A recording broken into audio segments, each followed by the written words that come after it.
that we are part of this team and we'll walk this journey together to liberate this country. And we shall make whatever sacrifices necessary to make sure that William Ruto is a one-term president. People have short memories. President William Ruto has a very short memory. This team here, we sat with him in my house and we assured him that he'll be president and we'll do whatever it takes to make sure he's president. And we worked very hard. And we took him to State House. And when he reached there, he put aside everything we had agreed on how we need Kenya to be. We had 47 economic charters with each and every county agreeing on the economic interventions that will be required for each county. He put them aside. We had agreed on the payment of pending bills for our business community to bring money into circulation. He put that one aside. We had agreed on the bottom-up economic model of putting money into people's pocket. The minute he reached State House, he changed course. He got a small team of economic advisors and came up with a very brutal program of removing whatever little money was in people's pocket from their pockets. Along the way, I could not agree with him. I couldn't agree with him because I'm a very principled person. And I told him, boss, we have lost focus. This is what we told the people of Kenya.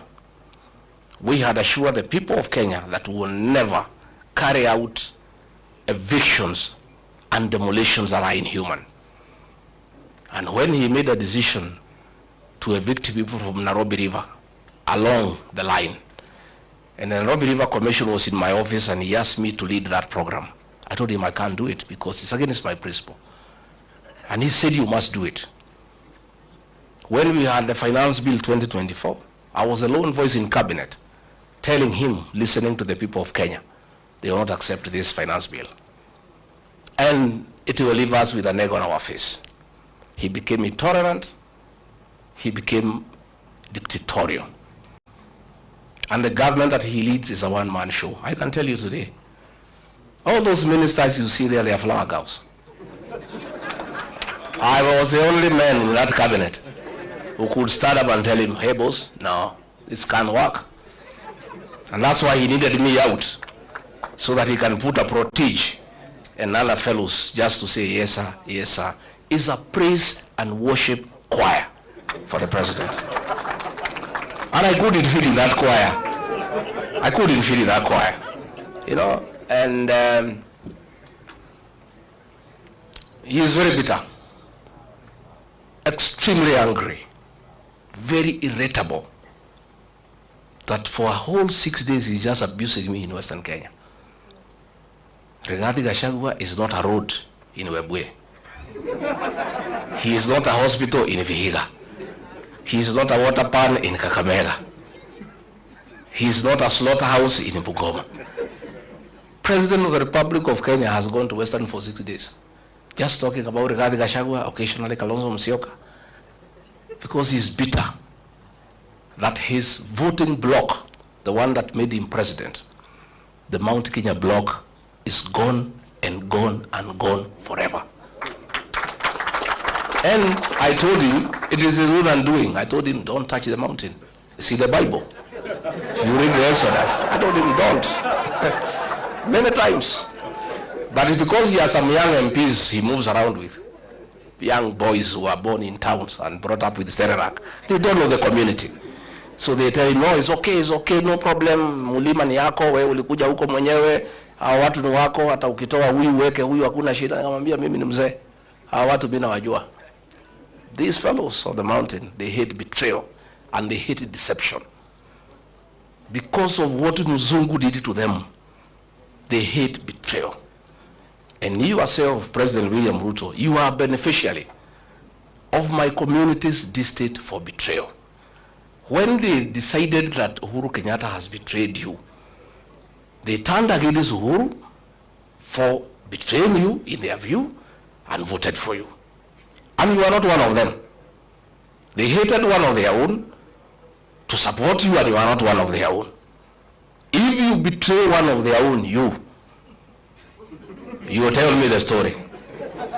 Today, as we speak, his messages of condolences are unwelcome in the mountain. And you know that's the lowest it can go. You know funerals are very solemn. In my community where I come from, even if it is suspected you had a hand in the death of the person being buried, people still allow you to come and even give condolences. When people say they cannot listen to your condolence, you know it's over. The other day we were in Embu, and they are trying to blame Justin Muturi Bidan because the people rejected his condolence message. The president wrote him abusive messages the whole night, threatening to sack him. But even if you sack Bidan Muturi, nothing will change in that area. Nothing. And I told him, and he cannot say I did not tell him. Because me, I'm an honest man. I sat him down and I said, boss, you believe my now, why he's annoyed is because 47% of his support, 4 million votes, iko nje. Sasa anategemea ati Raila akienda AU, he can transfer zile zake. Zile za Raila zilikuweko za Wiper, they are not there. Ile ya Mlembe is not there. Hii ya Kisii is not there. Huyu jamaa amekwama. Amekwama. And I can tell you, because I know him, he is cornered. Kazi yetu rahisi sana is to stay together and unite our people. Mimi naomba jamii ya Mlembe. Amekuja huko anaita mimi mkabila. Ati ndio mimi nisisaidie nyinyi. Siku nilimsaidia, hakujua mimi ni mkabila. When we voted for William Ruto, we knew he's not a Kikuyu. 87% of my people voted for him. We knew he's not a Kikuyu. 13% voted for Raila Odinga. We knew he's not a Kikuyu. We had our own candidate called Wahiga Mwaura. We never voted for him because we are not tribal. Saa hii ameona tunashikana na watu ya Wiper. Ameona tunashikana na Mlembe Nation. Na hapo Mlembe Nation ndio naona amekwamia hapo. I think it's his last hope. Sasa anakuja huko kusema ati mimi ni mkabila, ati ndio msinikaribishe tusifanye pamoja. President William Ruto, hear it from here, Chui House. The same way Mulima ilisaidia wewe, it is possible tunaweza saidia hii watu ya Mlembe. It is the same way tunaweza saidia huyu Kalonzo. Na sisi hatuna contract na wewe. Deni yetu na wewe tulimali. We had intended to pay you in 2 installments. Tukakupatia the first installment, ukaguza Mulima. Hiyo deni ikafanya nini? Kaisha. We owe you no debt. So, anaenda pale Western, anasema tumefukuza huyu Rigathi Gachagua, and he is corrupt. William Ruto, my friend, do you have the moral authority to talk about corruption? And we sympathize with you because juzi kumekuwa na opinion poll on the most corrupt person in the world. And we are unhappy that you are rigged. Instead of giving you number 1, they give you number 2.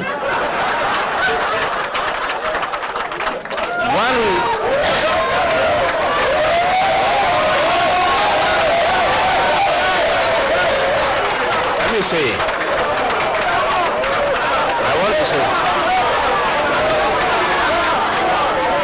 let me say,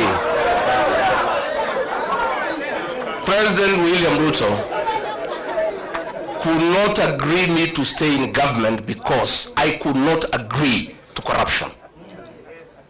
The State House of Nairobi is the real center of corrupt activities. And there are two, watu wawili, moja anaitwa Adil na mwingine anaitwa Jayesh. These are the conveyors of corruption in this country. na ndio watu wenye she and sha, ndio wale watu ya Adani. Na hawa watu wakija kuona rais, hata ukiwa deputy president kama minister, utamngoja hapo saa 5 akiongea na hiyo watu wakipanga hiyo mane. So Mr. President, be an honest man. Look for a mirror before you talk about corruption and look at yourself.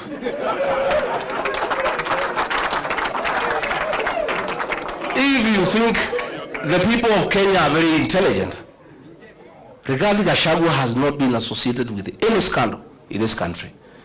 So wewe unaenda pale unasema he is incompetent. In matters of incompetence, Mr. President, I tend to agree with you to a certain extent. Serikali yako ni ya uongo, kutenga, kudanganya watu. Uliandika mkataba na watu ya Western, ukamjema utajenga 1000 kilometers, hujajenga. Umekuwa hapo juzi unafungua transformer. Wewe mimi ulitaka nikusaidie kudanganya wa Kenya. In matters kudanganya wa Kenya, Mr. President, I'm incompetent. Absolutely. I accept. Because hiyo alikuwa anataka tuende ku-launch barabara na anajua hakuna budget, tukitoka matinga inafanya nini? Sasa hiyo ndio kazi rais anataka nimsaidie. Ndio anasema huyu haelewi programu za serikali. Sasa kwenda kupeleka matinga ukijua hakuna kazi inafanywa, hiyo ni programu ya serikali. He was telling me to go and defend Adani. Tulikuwa na Wamalwa, huyu mheshimiwa, na Wanyonga kwa mazishi Kitale. Huyu Wanyonga akaamuka, akalima serikali mambo ya Adani, na mimi nakaa tu pale. I don't want to nod because I'm still in office. That Adani thing is the worst form of corruption in this country. So mimi nilipoamuka, I never responded. So one of the PAs ya mkubwa akanipigia simu. Mtu yuko huko, mtu ya 36. Wewe ni deputy president ya saa ngapi? Maana ya deputy president, you speak last. Dio ile maneno yote iko baya ya serikali ukanu. Kwa nini huyo Nyonga alilima serikali mambo ya Adani and you are not defending? Nikamwambia I cannot answer you. Tell your boss to call me. So president ameniambia, nimemwambia mimi siwezi. That thing is corruption. I cannot defend it, Mr. President. I cannot. That is why he is saying I was not defending government programs. Sasa corruption, is it a government program? So wanasema ati I'm incompetent. Hii mtu hakuna kitu anaelewa. Sasa kama serikali ni wizi tupu, sasa what is there to defend? Walinipeleka Senate ati nimekataa watu watolewe na Nairobi River. Walinishitaki nimekataa watu wafukuzwe Marigiti Market. Those are things I could not do. Ukiangalia hii maneno ya affordable housing, it is the worst fraud against the people of Kenya. And it's good today I tell the country. And those are things he was telling me to go to TV to defend. I told him I will not. Mimi pia nikichwa ngumu. That housing, initially we believed in the president. That ni ya kuleta ajira, nini, maneno kizungu mingi, we looked okay. Until it came to my attention, it has nothing to do with housing. Ni biashara. Ya kwamba PS wa housing. Ukitaka kujenga affordable housing, you must go and sign a subcontract na kampuni ile tauza simiti na chuma na mabati. Na hiyo kampuni watu wale wakubwa zaidi Kenya wako ndani ya wapi? So this housing levy inatolewa kwa watu ya Kenya is to make sure these houses are going on. Ndio hao wauze simiti, wauze chuma, wauze mabati. That is what the president is accusing me of not understanding and being incompetent. Sasa mimi nauliza, na mimi nataka niseme, I want to assure the people of Kenya, this team I see here, and when I listen to the people of Kenya, because I listen a lot, once a new government is sworn in, that housing levy will have to be abolished so that we restore the dignity of the payslip. The dignity of the payslip. Wakenya wamehangaishwa zaidi. Na nimeona mpaka yule mkubwa ya wafanyikazi amekuwa ameingia kwa hiyo praise and worship team. Watu nakazwa mambo ya NSSF, mambo ya haongei. Kazi yake ni praise and worship. Those are the things sisi ambaye tumeshindwa kufanya. So finally ndio nimalize, because I wanted to tell the president, usidanganye wa Kenya. Useme ukweli, tulikosania corruption, because wewe ndio unaeneza corruption na watu yako. Na it is impossible to make any progress in this country unless we sort out this country in terms of leadership. We'll sink lower and lower.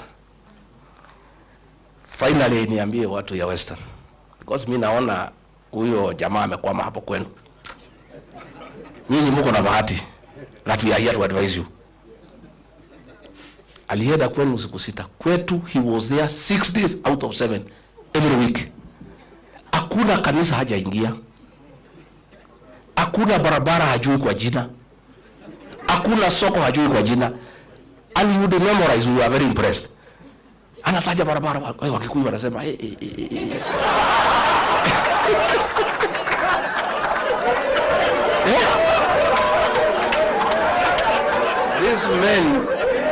These men called a community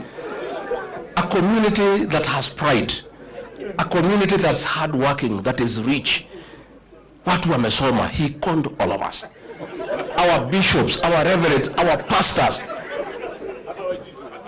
Hata huyu Waititu na mimi Rigiji, he called all of us. Alikuwa anakuja, Padri Osho. Sasa anakuja kwenu, Musangalele, Mwimalamu. That is the same script. Nyinyi mkikubali mtalia vile watu ya mlima wanalia. All this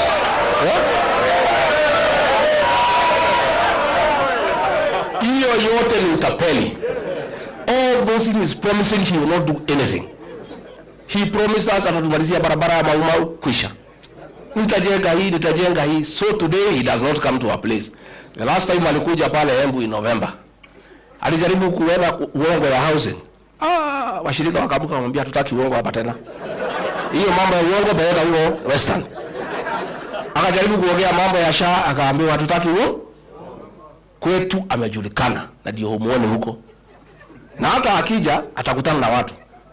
So nyinyi watu ya Mlembe, msituangushe. At least you have the benefit of free advice from victims of deception.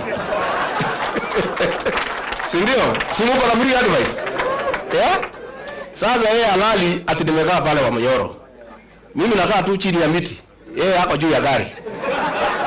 The reason President Uhuru Kenyatta alikuwa ametuambia muachane na hii mtu. But he never gave us a reason. Na hapo alitukosea. Sasa kama angetuambia what I know today, hatungekuwa hapo. Also the choice he was giving us was also not acceptable. So pale nimekaa pale, I'm doing things differently from Uhuru Kenyatta. I'm involving the people who is William Ruto. That is why he is unhappy. Mimi nakaa pale, watu wanaeleza, wanasema imetosha, wanatoka wanaenda. Nakaa pale na mapasta na waeleza, wanachukua Biblia, wanatoka wanaenda. Pale nimefunga 100%. Hata kupata agents, hatapata agents ya kusimamia kura yake. So nyinyi viongozi wetu, tafadhali naomba pia Eugene Wamalwa and your team, and then unite the Mlembe nation. Don't agree to be divided. Mimi alitaka kugawanya mlima east and west, nikamkataza. Akajaribu kugawanya counties, nikamkataza. Don't allow it. Mlembe nation, you have 5 million votes, nendeni muunganishe. Stephen Kalonzo Musyoka pale Lower Eastern 4 million, nenda uunganishe. Mimi pale sasa ilikuwa 6, nataka nisukume mpaka 8. Sasa Matiang'i waende wasukume pale 2 million. Sasa tukifikisha 15 tuketi. Si ndio? Si tutaketi? And we must not let the people of Kenya down. They were asking, wewe, wananiambia, wewe Rigathi, tenda tafuta marafiki. Kama huyu mtu ametuumiza namna hii first time, Kwa bahati mbaya akirudi second term, tutakuwa tunavaa vinyasa. Sasa nyinyi tafuta marafiki, mtafute formula. Na hatutaki kujua ni nani. Mkuje mtuambie formula ni? So we shall be selfless. As a team, we shall be selfless. And let us not approach this election with a predetermined mindset. That lazima ikuwe ni mimi ama ni mimi. Wacha tuseme tuko na kibarua ya kungoa hii jamaa. That is the first objective. Let us consolidate our votes, consolidate. Uzuri, payslip holders are 3 million. Na every payslip holder has a minimum influence of 2 people. Those are 9 million people who have a personal issue with William Ruto. Sasa, ongeza Gen Z. Maneno inaisha. So, and I want to, as I sit down, I want to ask our Gen Zs, please, you are doing a very good job, our sons and daughters, on the social media, keeping this guy in check. Continue. But that is not enough. You must take IDs and register as voters. Because the final transformation of this country will happen on the ballot box. Not on a smartphone. The smartphone will create the awareness